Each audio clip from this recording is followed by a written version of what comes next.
For our Rogues retrospective review tonight, we're going to be talking about from 1953. We're going to be talking about the sci-fi classic film, which is sometimes also classified as a disaster movie, War of the Worlds.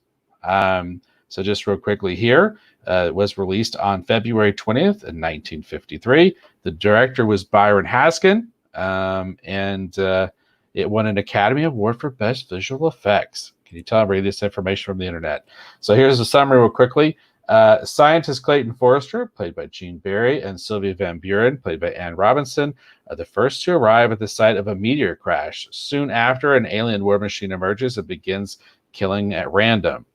The Marines are called in, but they're also no match for the aliens' force fields. Anyhow, long story short, this is sort of an adaptation of sorts of H.G. Wells' classic story, The War of the Worlds. Of course, a lot of us will. I think most people have heard the stories about how the War of the Worlds really first made its big impact, and that was, of course, with the radio, where I think wasn't it Orson Welles who actually started reading like War of the Worlds as this was a news story and started a panic in the. That's the famous radio version of War of the Worlds. Yeah. And the funny thing about that is, there was a disclaimer at the beginning of that broadcast, where they said, "Hey, we're just doing a dramatic reading of War of the Worlds." But the problem with that famous story is that people actually heard the broadcast in the middle, and because they were so serious and they were, obviously it was a dramatic reading, they were acting like this was really happening. People panicked and thought that they were actually being invaded. It's a really interesting story that was in the 30s, I think, right, when they did the radio play. Yeah, I think so. Well, and this is like one of those just classic, science fiction, stories. It's been around for a very, very long time. Of course, if you read the original actually takes place, in basically England or London. And it actually takes place during the time of steam, basically technology, or what they eventually, I think nowadays we call steampunk technology. One of the big battles actually takes place with this thing I think it's the Thunderchild, which is actually one of the earliest battleships. I remember that because I did read the book. And I was always fascinated by that. And I also, the school that I went to had all these sort of like graphic novel versions of all these famous books. And they had one for War of the Worlds, and they had a really cool depiction of that dreadnought, I think, right? It's a dreadnought that's fighting the alien invasion. You know what I mean? And of course, in the original version, the Martians, they have these mechanical tanks that are like on legs, very similar to what they did in the Tom Cruise version of War of the Worlds, right? So yes, the tripods. Yeah, and my personal favorite version, actually, of War of the Worlds is actually they did sort of like it was on. I think it was Jeff Wayne, and it has like music by the Moody Blues and stuff in it, and darn, what's his name? The classic actor who was actually in the robe. He actually does the narration for a lot of it. That's my personal favorite version of War of the Worlds.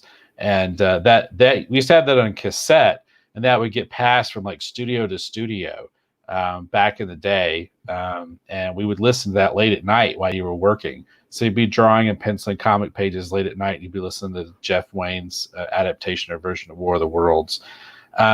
And I do think that summary I was just reading really kind of sucks. But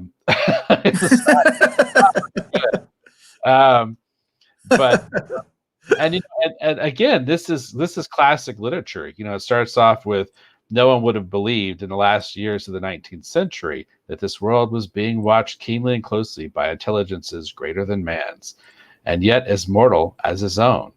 That as men busied themselves about their various concerns, they were scrutinized and studied, perhaps almost nearly as a man with a microscope might scrutinize the transient creatures that swarm and multiply in a drop of water. Can you tell I used to want to read books on tape? Anyhow, so no, this is one of those great, great classic stories. This is one of the earliest science fiction films because in order to do a retrospective, we have to start off by talking about how we first heard about the film. Then we're going to talk about our initial impressions of it. And then we're going to talk about how we feel about the film today. So the first way that I saw War of the Worlds, my mom, who's probably still in the chat, actually, we watched this together when I was a very young child. This is one of the earliest science fiction films I remember seeing. This, and I also remember seeing The Day the Earth Stood Still. And to me, these two films are still sort of those classic cornerstones of my science fiction fandom. It was after this, I actually remember seeing Star Wars for the first time, and then being introduced to things like Flash Gordon with the black and white movie serials on television, and then eventually, of course, seeing the classic 80s film in the movie theater, and then it just kind of goes from there. But this is one of the earliest things I remember seeing. I think this actually predates actually seeing Star Trek for me. And I always kind of like this film. I feel like that when you want to talk about classic science fiction, even though they're not depicted the way they are in the book, which of course is the tripod war machines, they talk about that they're held aloft by these magnetic beams, and you can kind of see if you pay attention. Magnetic legs, I think they call it. They call it magnetic legs. They're not flying machines. They actually do mention that. The scientist says he doesn't think they're actually flying machines. Right, but we all know they are. If you watch, there's sort of some stuff happening even within the film where they're trying to kind of dial it back to something else. But I remember being as a child, being mesmerized by this film and kind of shocked and horrified, and really just being sucked in by the narrative of the film. And even and it's weird. Well, I have to say that for the retrospective part, because I have some observations about this film that's interesting. Now, we're kind of not, I think some of us are still under quarantine. Some of us are not under quarantine. So this was kind of supposed to be sort of a quarantine stream special, because I actually watched this on Crackle. Right. And for those of you in the chat, I want you to know, I lobbied really hard for Split Second. I love that Rutger Hauer movie. I was not successful, but hopefully here in the future, we'll be able to talk about Split Second here as a retrospective. I'm waiting for Eric to laugh, but he's not laughing. But I think really hard. The issue is I've never seen it, so it wouldn't be a retrospective. That could be a quarantine stream special. Yeah, it wouldn't be a retrospective because I've never seen it. So, well, we have to talk about Split Second. I freaking love that movie. But and it's available to watch on Crackle. So if you haven't seen it, go watch the Rutger Hauer film Split Second. Not with your children. It's not for children, but for dudes who like action, who like really great one-liners. If you love things like, They Live, Escape from New York, and that kind of stuff, you owe it to yourself to check out Split Second on Crackle. But we did watch this on Crackle. But my only impressions, like I said, as a kid, my mom showed it to me. And like I said, for me, it's a cornerstone of my science fiction fandom. So tell me, Eric, how did you first hear about or actually see War of the Worlds? Totally different context. So for me, this movie actually is hand in hand with the sequel television series. So a lot of people might not realize that there is a sequel to this, but it was a television series. And the tone and everything else is completely different from this movie. The sequel television series was almost like a horror TV show. It came out in 1988, the same time as things like Friday the 13th, the series, and the Freddy Krueger series. They were these late night television shows that were basically like horror shows. In fact, ironically, I just recently saw an episode on Heroes and Icons of the sequel television series War of the Worlds. And it was an episode I hadn't seen before, or I didn't remember seeing. And oh my gosh, it was violent. I mean, they were ripping people's limbs off. And I couldn't believe it's like, wow, they were showing this in late 1980s TV. And I was watching some of this stuff, at that age. And I wasn't that old. I think it was around 10 years old when that was going on. So before that sequel series started, they showed this movie. So you would know how the story started, because they directly referenced this movie and the events of this movie in the pilot for the sequel television show of War of the Worlds. So they aired it. They aired, on regular TV, whichever channel syndicated it in my market. They aired this version, this film, prior to airing the pilot for the 1988 television series. And that's how I actually saw this movie. Wow, that's interesting, because I was going to talk about the sequel television series, actually in the retrospective portion here. That's interesting. That was your introduction to it, because that's my introduction. I had seen it, and there had been a lot of write-ups actually in Starlog magazine. We often bring up Starlog magazine. There have been a lot of write-ups for the television series, the War of the World television series, and I've been reading about it. I was very excited to see it because I was very familiar with the film. Some people know I'm an Eagle Scout. I was in Boy Scouts as a kid. It was a big thing for me. I had a dread fascination with trying to get what they call the painter's cap, or they call that the leaf cap, the letter cap, or whatever, and then eventually a beret to wear with my uniform, because I hated wearing a ball cap, because I wanted to look like that Colonel guy from the War of the Worlds television show, because I loved how he would either take his beret. Ironside, right? It's Colonel Ironside. Yeah. And he's also, that same actor was in Predator. Yeah. The actor who plays Colonel Ironside in the War of the Worlds television series, he's in Predator, the original Predator. And I loved the way that he would either take the beret, or what the painter's hat, or whatever they call it, and he would stick it under his epaulets on his uniform. And I always wanted to do that.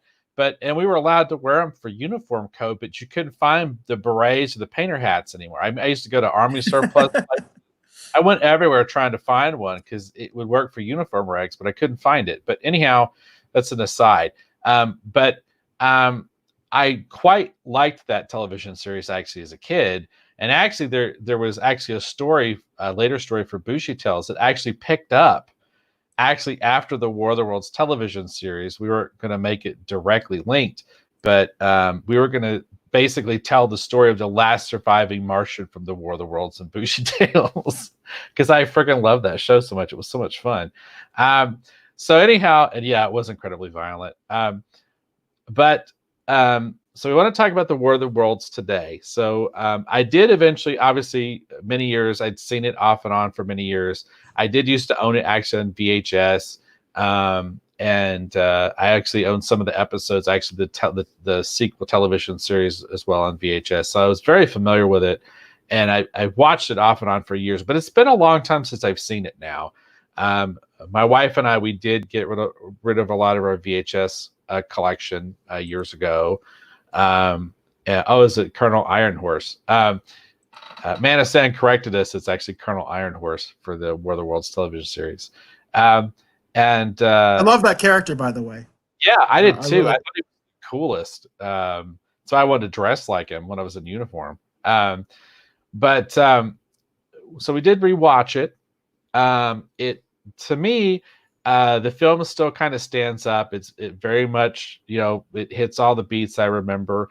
But it is interesting because watching it now, there was a couple things that I was kind of surprised by. And I started to reflect and think back on science fiction as I was growing up versus science fiction movies and TV shows today. For example, when I was growing up, a lot of the main heroes in a lot of the science fiction movies and TV shows, there was an awful lot of scientists. Like our main character we're following is a scientist. And then the person who's tagging along with him, she's a bit of a damsel in distress because it was the 50s. But she's actually she's working I think it was her master's degree in science. And she's a teacher. And I was thinking, it's like, wow, it's so crazy. Like our heroes in this, for most of this movie, is a scientist, a teacher, and a military general. Yeah. And I started thinking back on, for example, like, Thing from Another World. I remember seeing that as a kid. It's a team of military men and scientists. And then I started thinking, for example, the War of the Worlds remake they made with Tom Cruise is just a dude. Just a blue collar dude, yeah. That's it. It's just a dude, right? Just a dude. And I kept thinking about how you lose something when you don't have someone who's in a position of either knowledge or authority or whatever to tell you more about what's happening than what's readily apparent visually. like for example, like in this version, they don't really they don't touch on the whole idea of the red weed because the Martians are trying to terraform Earth to make it a little bit more like Mars. There's also this horrifying thing where they're capturing people and putting them in baskets and draining their blood and actually using it as a form of sustenance that actually comes from the original story. They don't touch on that at all in the 53 movie. They do touch on that a little bit in the Tom Cruise one, but again, because he's not really a scientist, you don't get a lot of really deep dive kind of observation, because they spend a lot of time in this movie helping us understand what the Martians are doing, why they're doing it. I had forgotten, for example, with this film, how much time they spend setting it up and giving us context for the Martians before they even arrive on Earth. Right. So it's really interesting. Now also too, this will be my last observation. I'm going to throw it over to Eric, but because of the period in which it was made, we don't have a lot of minority representation, which I think is kind of unfortunate to an extent. We do have that one Hispanic gentleman who starts off the beginning of the movie, who gets, basically turned to ash with the other two dudes that are with him. And I'll be honest with you, because of everything that's happening in the world today, I couldn't help but notice that fact. But beyond that, it very much, this film in my mind, for what it is, you have to remember this was made in 1953. For what it is, I do still think this still holds up as sort of an iconic science fiction classic, and it has a lot of those really cool things that you don't see much anymore because they're too retro and they're too throwback, but the sounds, so many iconic sounds come out of this movie, from the ray blast to the force fields, like just all these really classic science fiction kind of sounds, all this really cool retro, like science fiction sort of shapes and designs that are really cool. You see a lot of these things actually carrying over, like into Star Trek. A lot of this sort of this aesthetic, this really cool 1950s sci-fi aesthetic. You don't see much of that anymore because it's always so real world and grounded. You lose a lot of that fantastical, and I love seeing that stuff. So for me personally, I would say that revisiting War of the Worlds on Crackle is totally worth the time if you haven't seen the movie in a little while. It's a lot of fun, but it's definitely a product of its time, especially as it gets towards the end and you see how the Martians are essentially sort of defeated. And it talks about, it even talks about God. It's such an interesting film for when it was made. It's really kind of cool. So that's my take. I mean, I think it's totally worth watching on Crackle. I think it's a lot of fun to revisit. And for those of us that maybe grew up with it, or for those of us that like retro science fiction films, to me, this is one of those classics that's just been with us, for such a long time, and it has so many interesting elements. So that's my take. So how do you feel about having actually just recently watched War of the Worlds, Eric? Well, as I often do when we talk about our retrospectives, I can't help but say that these older films obviously have pacing issues, and there are times when the film is quite slow, and especially if you haven't seen the film before and you're not prepared for it, it can be a little bit boring, I think, for a modern audience. And so if you haven't seen it, I kind of just want you to know that, but I want you to keep watching it, because I do think that this film does in a lot of ways still hold up, and in strange ways, in actually very obvious ways. Dave actually kind of touched on this. This is a disaster film, and we are living in the midst of basically a disaster. We've had two. We're in the middle of a pandemic, and then we've had all this civil unrest and rioting, and this film is about a disaster. It's about this apocalyptic event happening, and it touches on both of those themes. It touches on both of those themes very directly. They don't have there's not a pandemic issue. In this case, it's bacteria that's relevant, right? It's bacteria, so it's not a virus that ends up taking out the aliens. It's bacteria, which I think is amazing. And by the way, if you don't know the story of War of the Worlds, I'm sorry. I mean, that's on you. This is not a spoiler. I mean, this is like a cornerstone of literature. So if you've never read the story, I'm sorry that you didn't know that, and if you felt spoiled. I can't. I'm not going to apologize for that. Actually, you should know that. But it's very topical because that's obviously what happens to the aliens. And then, of course, the last part of the movie, the third act, a lot of it takes place in Los Angeles as people are rioting because they're trying to get out of the city. And there's also this interesting thing that happens with the main character and the other scientists who, incidentally, basically, they've been told that they're humanity's last hope because they've already dropped the atomic bomb on the aliens and it was ineffective. And they've been told that they're basically humanity's last help. Now, one obvious thing I think about is like, why didn't the military or the police give them some kind of escort as they were leaving the city, which they don't get? But anyway, what happens is they're jumped. The crowds are rioting and everybody's trying to get out of town, and they basically steal the scientists' equipment, and so much for that plan. So, and that's interesting too when you think about some of the issues where people are talking about things like climate change and stuff like that. It's very topical when you talk about that kind of stuff, because here are the scientists, basically being quote unquote the last hope. And what does humanity do? What do the people do? They riot and they take all their stuff and basically destroy that plan. So it is oddly topical as much as it is a product of its own times. In lots of ways, it's oddly topical, especially as a disaster film. So I think, for me, I think it's really interesting to be watching it, at this point in time in history. And that's the thing that's really interesting is whenever I revisit really older material like War of the Worlds, or we did a retrospective actually a while back. We talked about Forbidden Planet. And it's weird when you revisit these older sort of science fiction films and you don't expect to find anything that seems topical to today, relevant to today.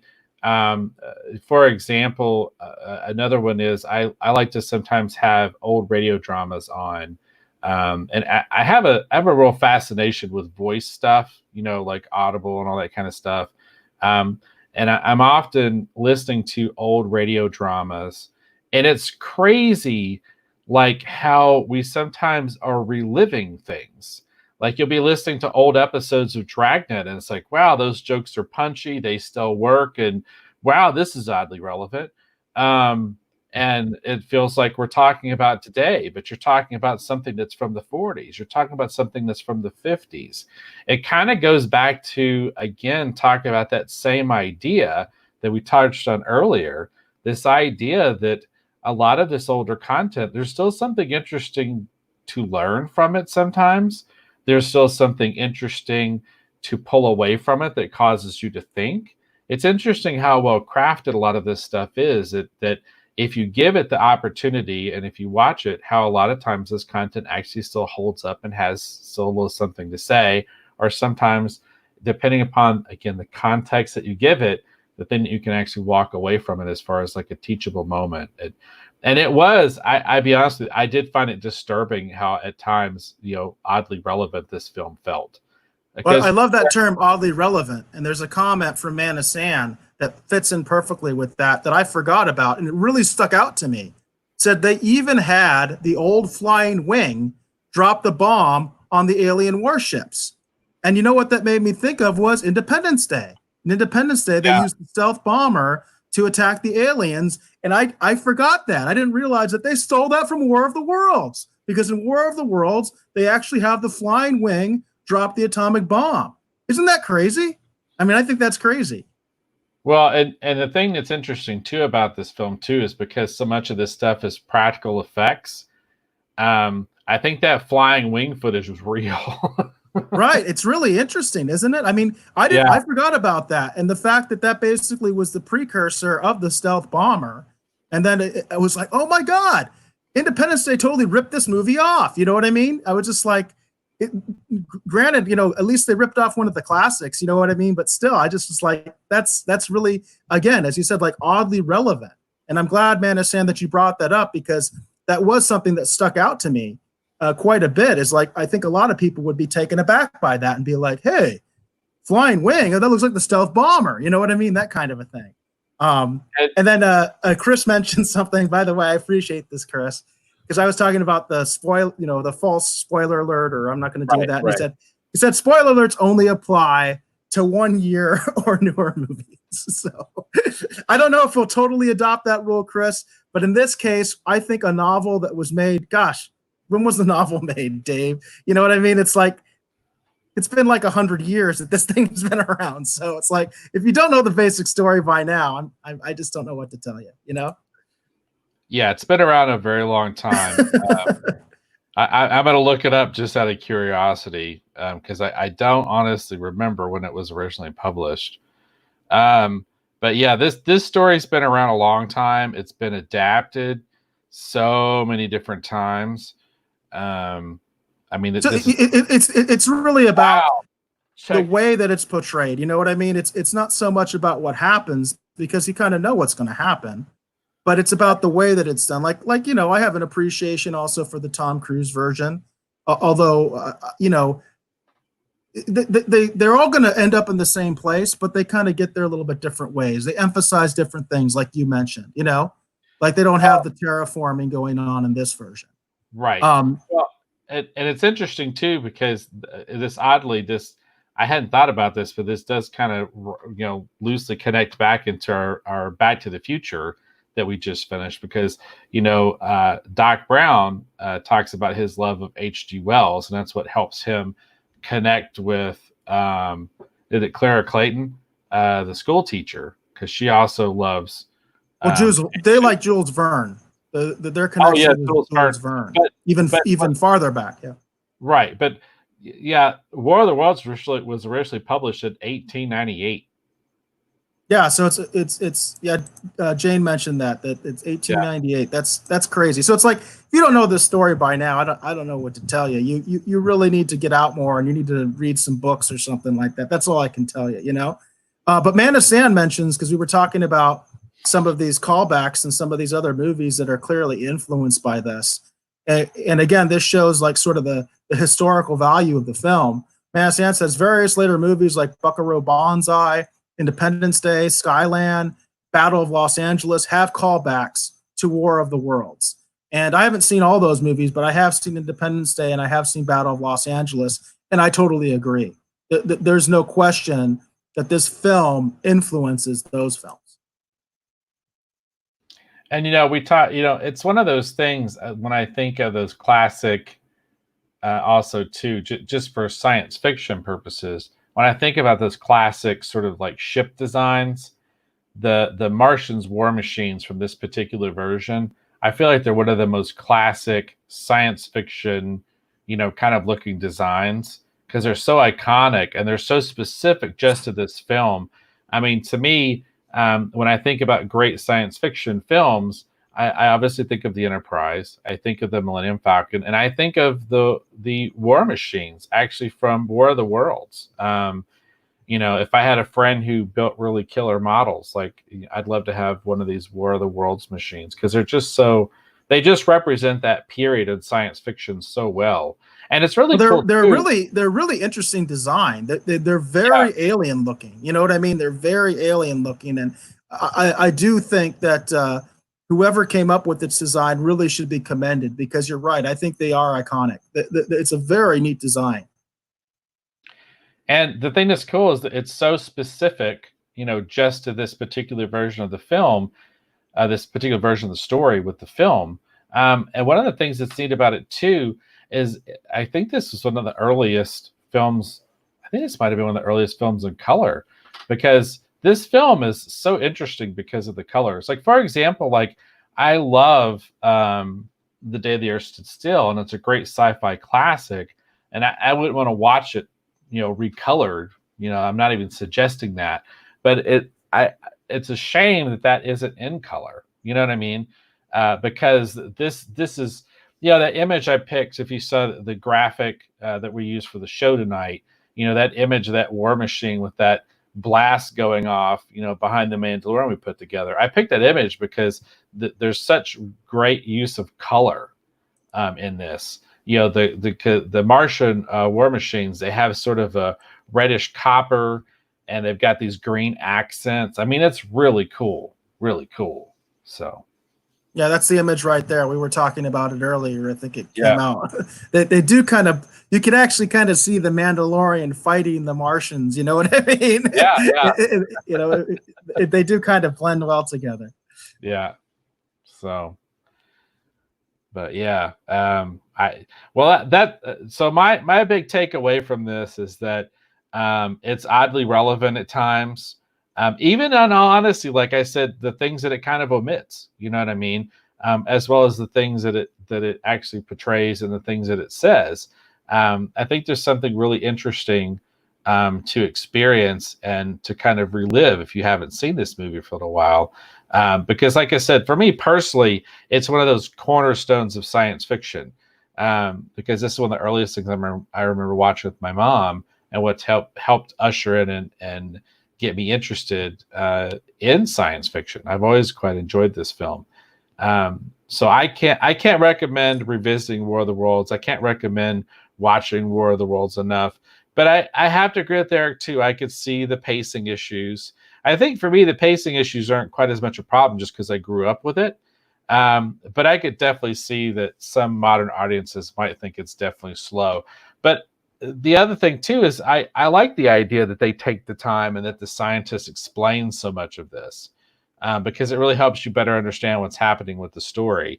Because like I said, when I watched the Tom Cruise one, because I like Jeff Wayne's, audio rock drama thing or whatever, the War of the Worlds, because I was familiar with the original Orson Welles thing, because I'd actually read obviously the book and I'd seen the film from the 50s. And seen obviously the television series, I was pretty up on what was happening when I watched the Tom Cruise movie. So I got way more context and subtext of what was going on because I was so familiar with the original story and all the various adaptations. But I wonder, for some people, if it might have left them a little cold, because there's a lot of interesting things that you can pull from that film because if you're well versed in the story, but there's some things that aren't really touched on enough in my mind. And I think it's really cool that they took the time to tell us that stuff in this particular version of War of the Worlds. Yeah, I agree. And like I said, I just try to, for people that haven't seen it, that's why I make the caveat about the pacing, because for people who grew up with it, I don't think it's an issue because it wasn't for me. I just see it as a possible problem for someone who's never seen the movie and is coming from a more, modern current perspective. Jane mentions that this film made showerheads frightening after watching this movie back then. And then San, getting back to sort of the films and films and TV shows that have been influenced this. He says even the miniseries V also had some allusions to War of the Worlds. And Man of Sin, I think I know the exact scene you're talking about. That almost is frame for frame the same as V. And I totally see that now that you mentioned that. I totally see that. Yeah, it's like I said, for me, it's really cool. And like I said, for me, it's just one of those cornerstones of science fiction. It goes there with Forbidden Planet. It goes there with The Earth Stood Still.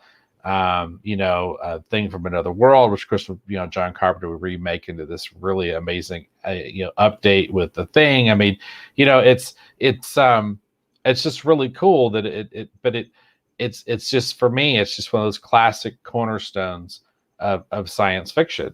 And I think for those of us who love great and beautiful design, I really do think that the Martian war machine from War of the Worlds is just one of the coolest things ever. I'd put it up there, with the Enterprise or Robbie the Robot. It's just one of those just classic science fiction designs.